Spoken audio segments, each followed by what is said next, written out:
කියන්නකෝ ඔබතුමා පැමිණි කාරණේ ඇත්තටම.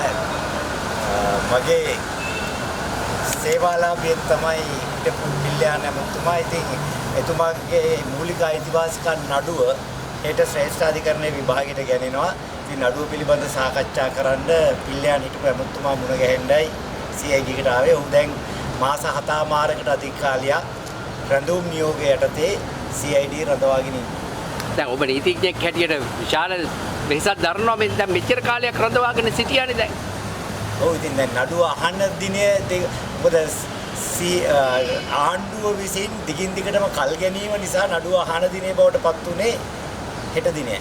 දැන් ඔහුට තියෙන චෝදනාව ඔබ මොකද්ද කියන්නේ ඒකේ තියෙන්නේ දැන්? චෝදනාව කියලා රටේ කිව්වේ පාස්කු ප්‍රහාරය සම්බන්ධයෙන් කියලා. හැබැයි රැඳවුම් නියෝගේ නම් තියෙන්නේ මහාචාර්යවරයෙක් අතුරුදහන් වුණා කියලා. ඒ අතුරුදහන් වෙච්ච මහාචාර්යවරයා කවුද කියලාවත් පිල්ලයන් දන්නේ නැහැ. ඔහු සුවසේ ඉන්නවද? ඔහු දැන් ඉන්නවා. හැබැයි ඉතින් ඔහුගේ ජීවිතය හරි අඩක් විතරම ගත වෙලා තියෙන සිරගතව. මීට කලින් වසර 5මාරක් ජෝසප් පරාජසිංහ මරා දැමුවායි කියලා අභූත චෝදනාවක් නගලා ඔහු 5මාරක් සිරගත කරලා හිටියා. හැබැයි නිදොස් කොට නිදහස් වුණා. ඊට කලින් කොටි සංවිධානයේ සමාජික වෙලා හිටිය එක සිරගෙදර ඉන්නවටත් වඩා අමාරු දෙයක්. දැන් මාස 7ක් තිස්සේ අත්අඩංගුව ඉන්නවා.